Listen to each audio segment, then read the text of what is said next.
these are future related. How are they planning to implement this in the future? So this is past performance, and then these the next four are related to the future performance.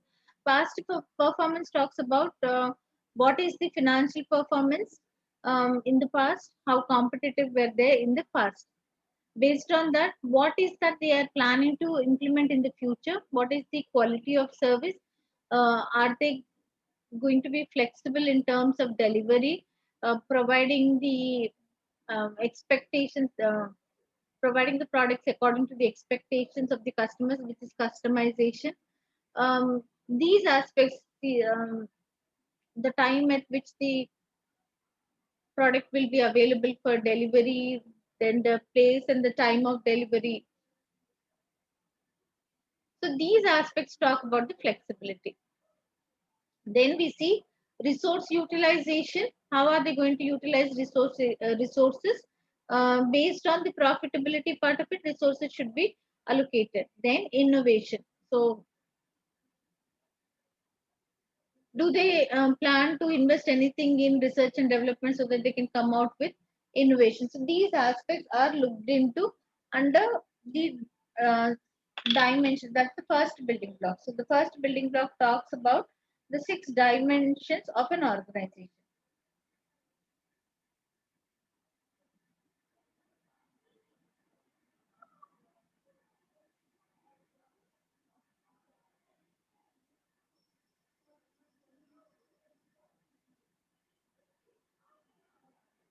The next one is um, there are 3 standards.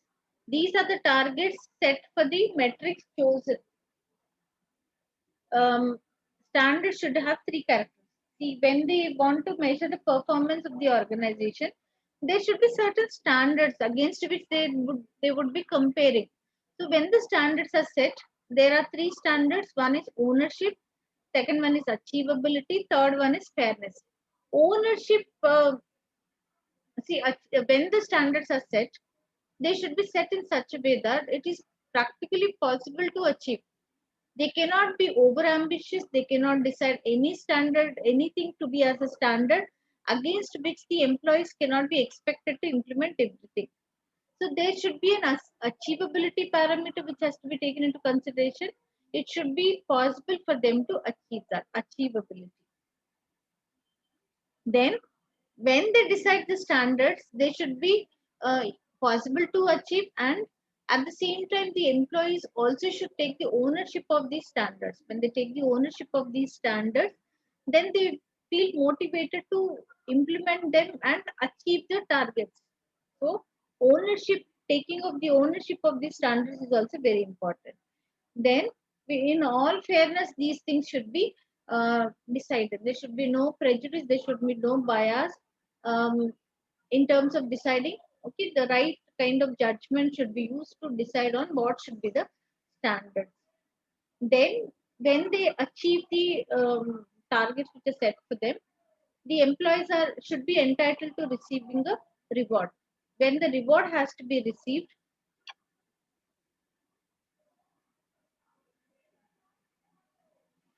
the reward should be mentioned in such a way that they are clear. Clear is there should be no ambiguity. There, the see a reward or a commission or a bonus will be the employees are entitled to receiving a bonus of something on being effective, on being achieving, on being efficient. If that is what is mentioned, how would we measure that? So there's no clarity in that. Rather, if it is mentioned that on achieving a sales target of selling X number of units, or increasing their sales by this percentage as compared to previous period, um, something like that.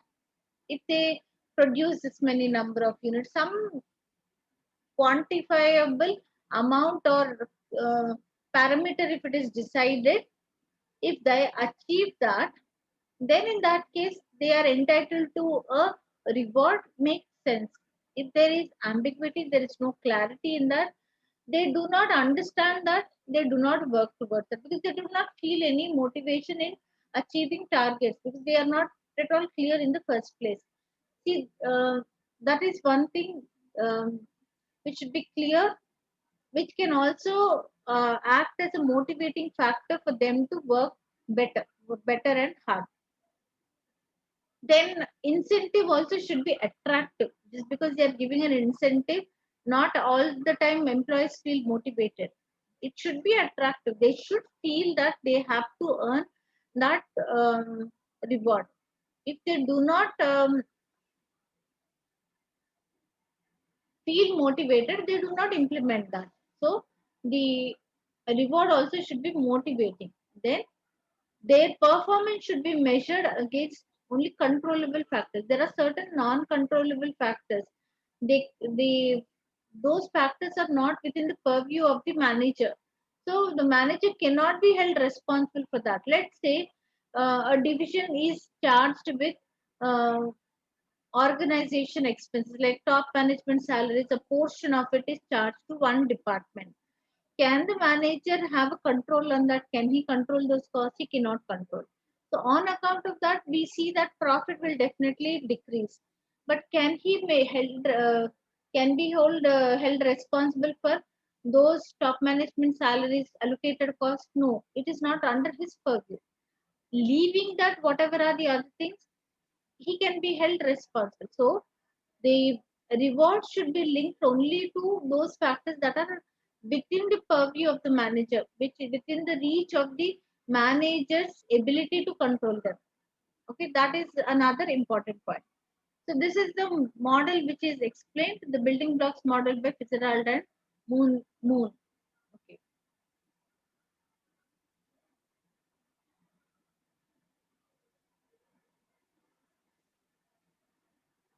Then we have to consider the various stakeholders of the organization. The various stakeholders are we see shareholders, employees, loan providers, financial institutions, banks, government, customers, suppliers, environmental groups, trade associations. Um, all these are stakeholders, the general public. Sometimes they are also interested to understand about the affairs of the business, general public, media, various stakeholders are there. So when we talk about the performance management, we also have to look into from their perspective, the stakeholders. Then apart from the stakeholders, the other things which are to be considered is what are the market conditions, how severe is the competition in the market, the other parameters. Then who are the competitors and what are their strategies also have to be taken into consideration when the performance is measured. Then the third aspect of it in performance measurement is the behavioral aspect. Behavioral aspect,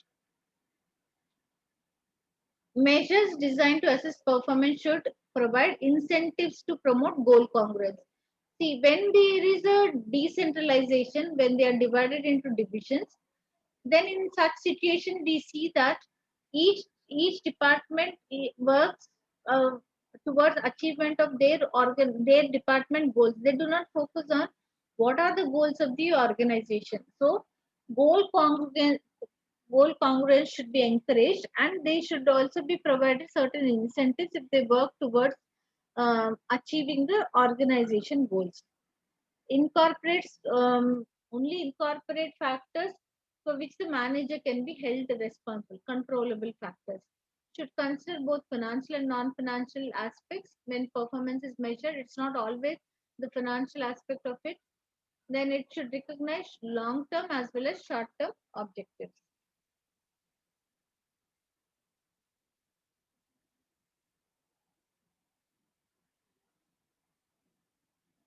Potential problems with inappropriate measures is that will demotivate the employees. If they do not measure the performance appropriately, that will demotivate the employees.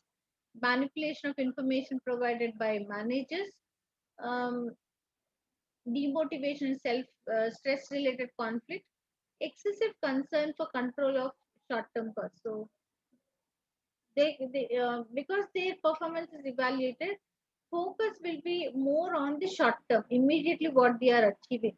But things, all of them cannot be sorted out in the short term. It takes some time, a period where they can solve these issues. Like fixed cost is recovered only in the long run. It is not immediately possible. Profit maximization also happens only in the long run. So certain things which have to be achieved in the long run, there will be great emphasis of achieving those things in the short run, because their performance in the current period is measured. So that is one behavioral aspect. So, in pursuit of maximizing their profit, they can increase their selling price, cut down drastically their cost. So, if cost is cut down, quality gets affected. If selling price is increased, demand gets affected. So, it can, certain things which can be achieved only in the long run. um Employees can insist on implementing that in the short run. So, that can become a dangerous thing for the organization. The next chapter is divisional performance measurement and transfer pricing. For the ease of doing the business, the organization is divided into divisions, decentralization. So each division has a manager appointed. Manager is given authority to take decisions, and for the decisions which he takes, he is also held responsible. So each division works towards the achievement of the best results of the division. Okay. Now, in this situation, we see that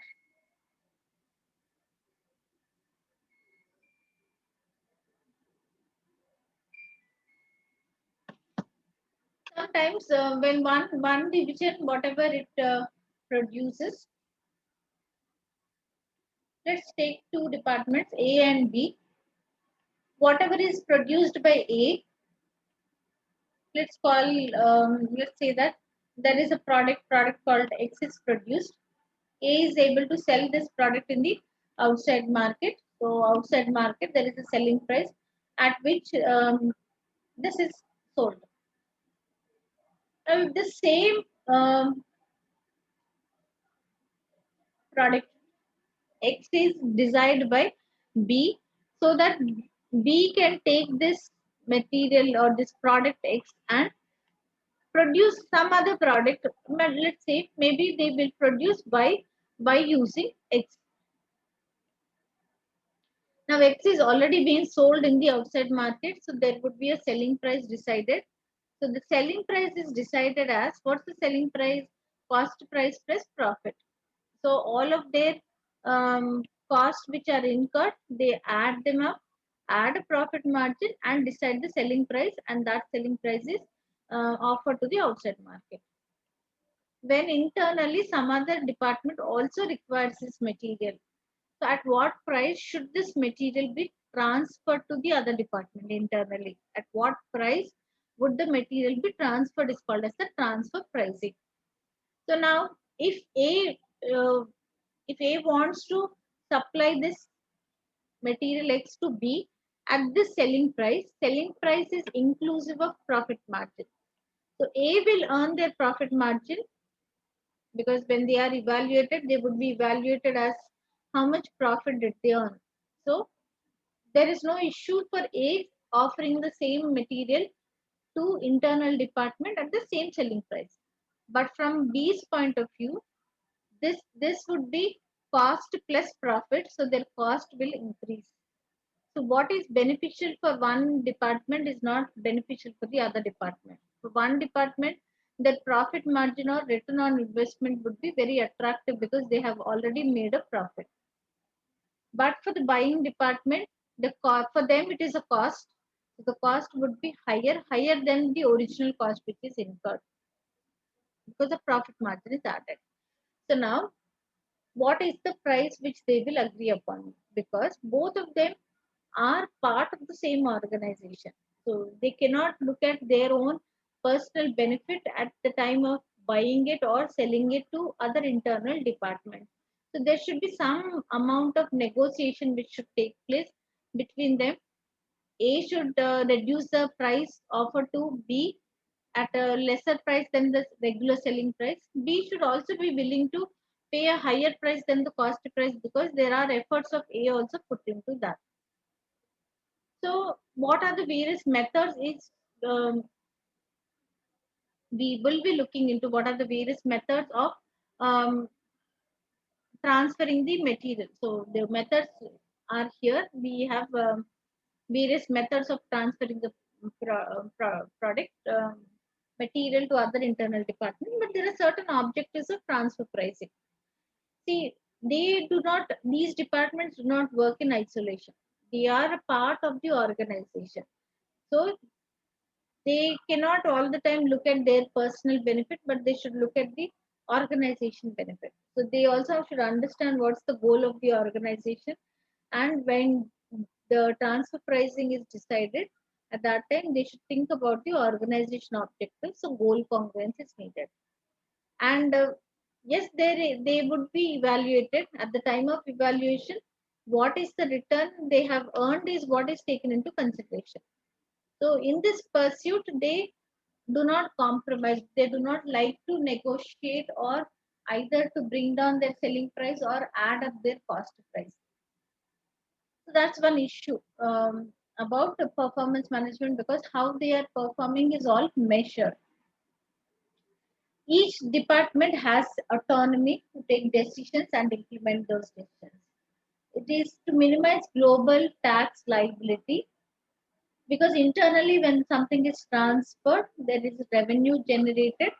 It does not attract taxes, so minimizing global tax liability. If they have to sell it to outsiders, then there are certain other tax things um, which are attracted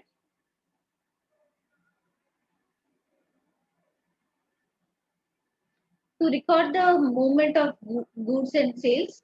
So anything internally which happens also it is recorded. Then fair split of profit between divisions. So neither one department should compromise nor the other one should do so, but there is some mutual agreement between the departments. What are the exam questions about transfer pricing? Will often be given a transfer price, and we are asked to comment about. Look at the following implications for divisional performance. Example is a target ROI achieved. So these questions can be appearing in the examination. The resulting manager behavior, does it give dysfunctional decision making? Will a manager reject a new product that is acceptable to the company as a whole? So certain areas where the questions can appear in the exam, and then you need to take it up, answer them. What are the things which are to be considered? Normally, how is the transfer price decided? The transfer price is decided at the cost price plus the profit. But if profit is added, it is not feasible for the other departments. So, what things are taken into consideration? For that, we need to understand that what is the capacity level at which they are operating has to be first understood. So, let's say if the capacity level is starting from 0 till the maximum capacity, 100% capacity.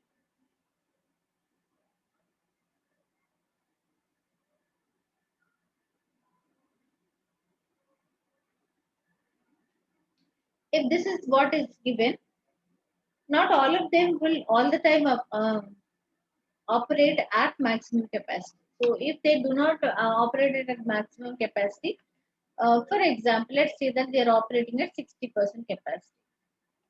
So at 60% capacity, when they are operating and selling their products, their selling price would take care of all the fixed cost plus the variable cost until 60% capacity.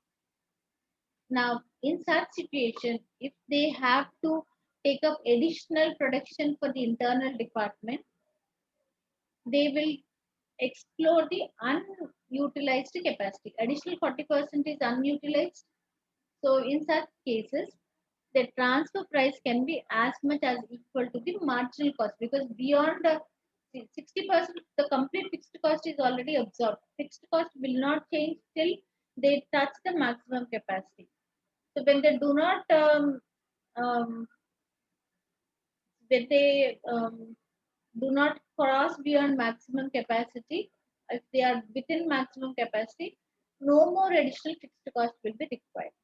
So at 60% capacity, already fixed cost is taken care of. So So now the unutilized capacity of 40%, if they are exploring that, if they are utilizing that to produce the products for the internal department, in such cases, only the variable cost or the marginal cost will be incurred. So the transfer pricing can be as low as the marginal cost, as low as the marginal cost. So transfer pricing is equal to only the variable cost, or sometimes variable cost plus some amount of profit. Then let's say if they do not have additional capacity, they are already operating at maximum capacity. So in that case, if they have to take up that, the transfer pricing will be at full cost, because they have to increase their, if they have to go beyond this point also. So they go beyond this point, their fixed cost immediately increases, then again it remains same. So we see that part happening. So they charge full cost for the material which has to be transferred. Let's say there is no possibility that they can increase their capacity, they are already operating at maximum capacity. So a decision about cutting down on the present products. Some of the products can be delayed, some of the products can be stopped, um, discontinued, something like that. Some adjustments can be made so that internal department can be accommodated. If they drop or delay or do something, they would be foregoing their contribution, because they are not producing the product as usual and supplying to others. So in such case, whatever they are foregone contribution becomes their opportunity cost. That should be charged to the internal department. Anyway, variable cost will be charged. Variable cost plus the foregone contribution should, which is also called as opportunity cost, should be added to the variable cost, and that becomes the transfer price. Okay, so these are the different ways in which transfer pricing can be looked into. Market price, when they're already operating at maximum capacity, beyond if it has to take place, market price, the total production cost plus a profit margin, or after rounds of negotiation agreeing upon a particular price. So those are the practical issues which we look into. There are 4 different types of responsibility centers. Yesterday we learned about responsibility centers, wherein as a part of budgeting and variance analysis, we have understood that when organization is divided into departments, they, each department has a manager. Manager is given authority, also held responsible. So when such decision making power is with the manager and he takes decisions, he is also responsible for that. So we call such centers as responsibility centers. There are 3 different types of centers: cost center, profit center, and investment center. There are centers wherein only costs are incurred, no source of revenue is generated. We call them as cost centers, like production department, HR department. These departments do not have any source of revenue, they only incur costs, so we call them as cost centers. What is the objective? Their objective is to cut down on the cost as much as possible. Cost control is their objective. There are certain centers where costs are incurred, revenues are generated, and profit is incurred. Okay, so they take up the activity, they sell products or services, and then earn profit. So they have to cut down their cost, control the cost, generate more amount of revenue, and maximize their profit. We call them as profit centers.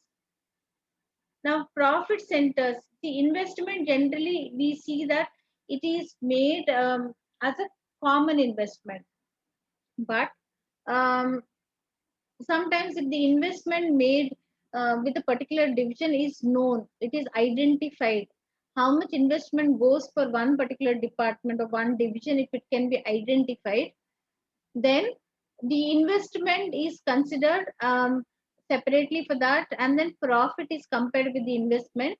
So they, when they are earning profit, they have to cut down their cost, generate more revenue, maximize profit, and compare the profit with the investment. What is that is called as return on investment. Return profit available as against the investment, ROI, return on investment. Okay, so return on investment is controllable profit before interest and taxes by the controllable or identifiable amount of capital employed. Easy to calculate, easy to understand. Relative measure is calculated as a percentage. Comparatively, it is calculated. If investment is 100%, profit is what percentage? So it's a relative measure. Easy to compare it because percentages are easy to compare. Then used externally, ROCE, and therefore understood by users. Encourages good use of existing capital resources. Then it can also be broken down into other things, like in the previous slides also we've seen that the ROCE can be understood as profit margin into asset turnover ratio. Sometime back we have looked into. It can be broken down into what is asset turnover, what is net margin ratio. So it also gives additional insights into what is that calculated value. Then apart from ROI, we have another measure called as RI. But let's first look into what are the disadvantages. ROI talks about what is the profit divided by investment. Investment, or another term is also called as assets. Asset, interchangeably these are used. Because the performance is evaluated by way of ROI, every department would focus on maximizing their ROI. They want that to look very attractive. So, in case when the assets become outdated, assets have to be replaced. When they have to replace assets, their cost of assets increases. When asset increases, the denominator increases, the ratio decreases, ROI decreases. So, because now they are evaluated based on ROI, therefore they do not let the assets be replaced just to see that the ROI is attractive. Then if they continue to use the old assets, efficiency gets affected. So that's one disadvantage. See, ROI, if, let's say if they have at present achieved an ROI of 15%, then they start refusing all new projects which have anything which is less than 15%. 14% also can be beneficial, but because they are already earning 15%, so they want to take up only projects which are at least 15% or greater than 15%. So that is one disadvantage. Different accounting policies can confuse comparison because everybody do not consider the accounting policies in the same manner that their profit is comparable. That's one disadvantage. RI, on the other hand, is another performance measurement which says that RI is equal to the controllable profit, which is operating profit. But sometime back we have just looked into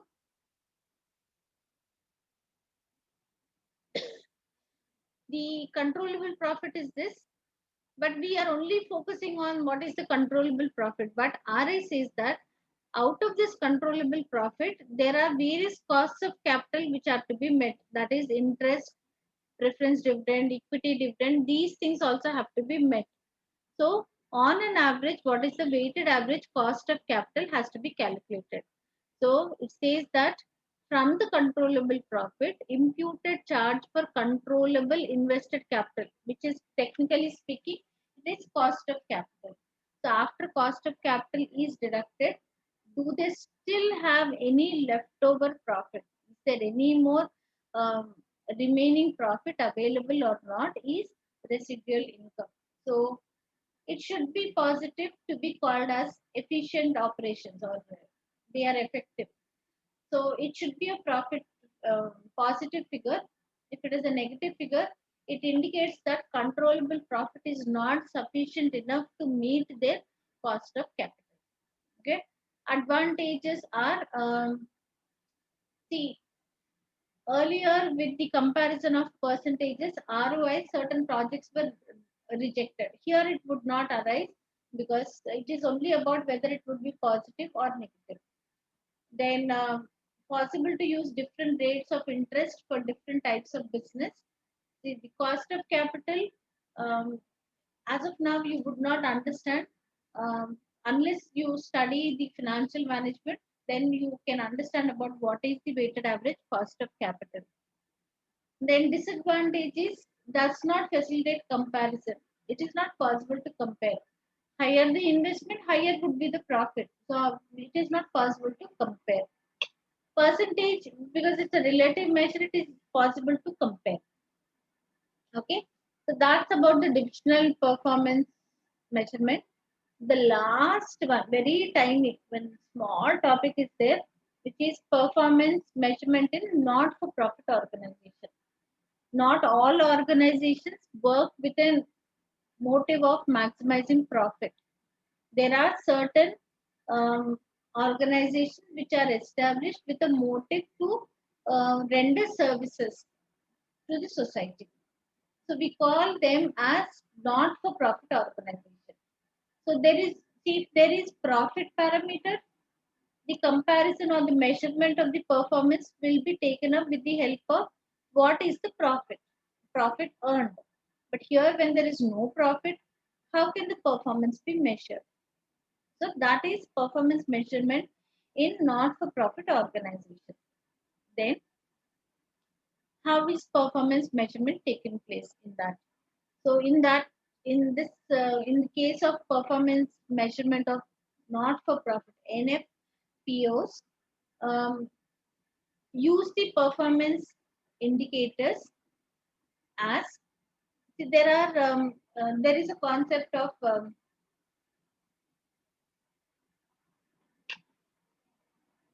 now they have to their objective is to render service. So whether the objective was fulfilled or not has to be compared.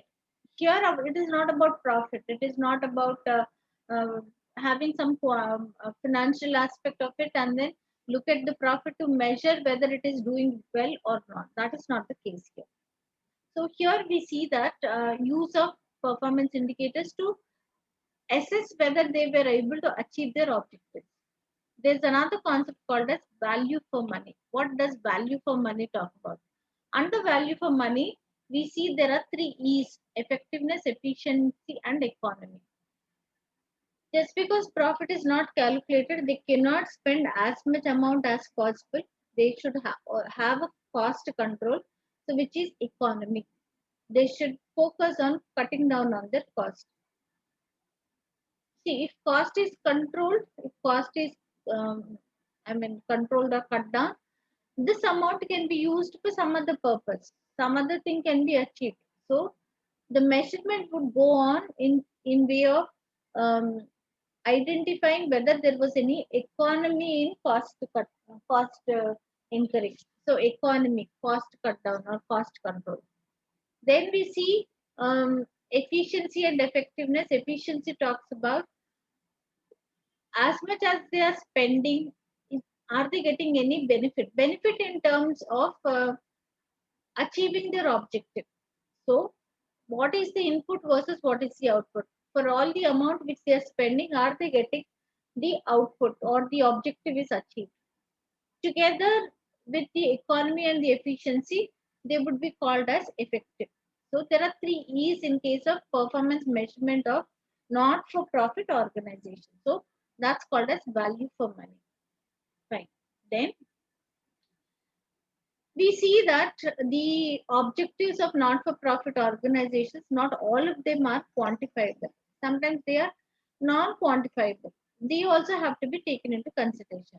Non-quantifiable, quantifiable objectives. So, render service to the elderly people. So, how do we quantify that? What service are they providing? What is that their objective is? So, the objectives could be non-quantifiable, which cannot be measured in terms of money. Then there may be multiple objectives.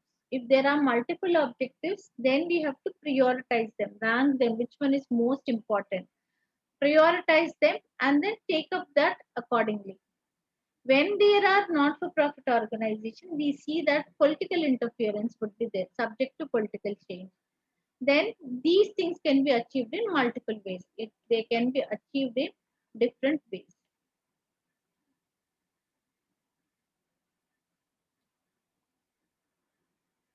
What are the objectives? Planning for not-for-profit organizations usually are more complex. Multiple objectives are there, difficult to quantify objectives, conflicts between stakeholders. It's difficult to measure performance because they cannot be quantified. Different ways to achieve the same objective, they may be politically driven. That's the end of the syllabus. Of course, I understand it is a exemption paper, but believe me, nothing is left here in this paper which you will not carry it forward.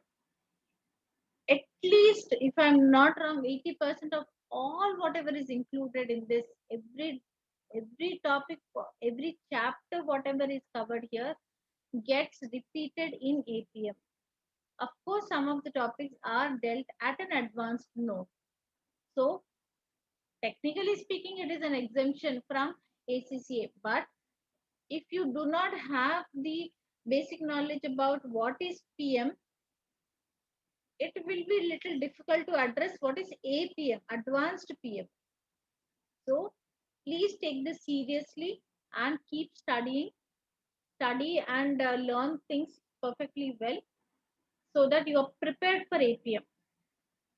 Now, this becomes the base when APM starts. So, if you are all thorough with this, if you are aware of what is the content in PM, then taking it up immediately and then preparing for that becomes easier for you. So, there it would be case study pattern of questions. I think I told you earlier also that anybody who scribbles on the screen, the name appears on the screen. Do things at your own risk because I would definitely know in a fraction of a second who's scribbling on the screen. Okay. Nanda Suresh, please don't do that. Don't try that.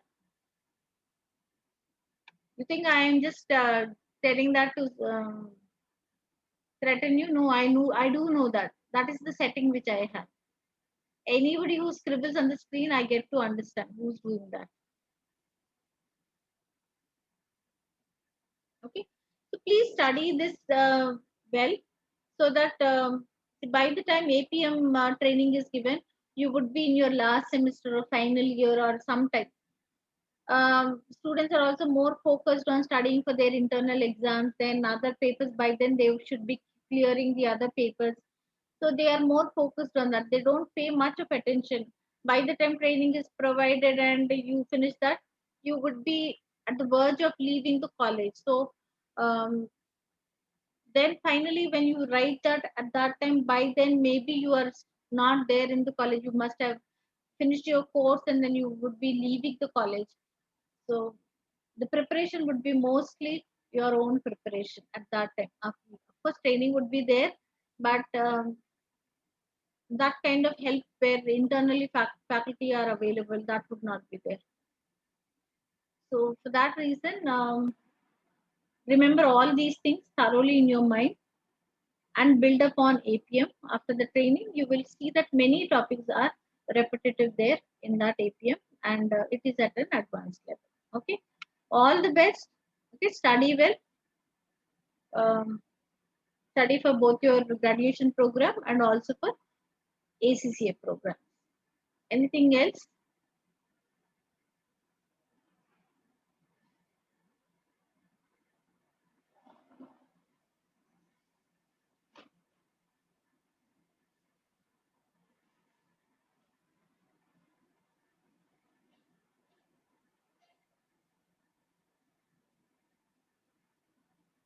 Anything else?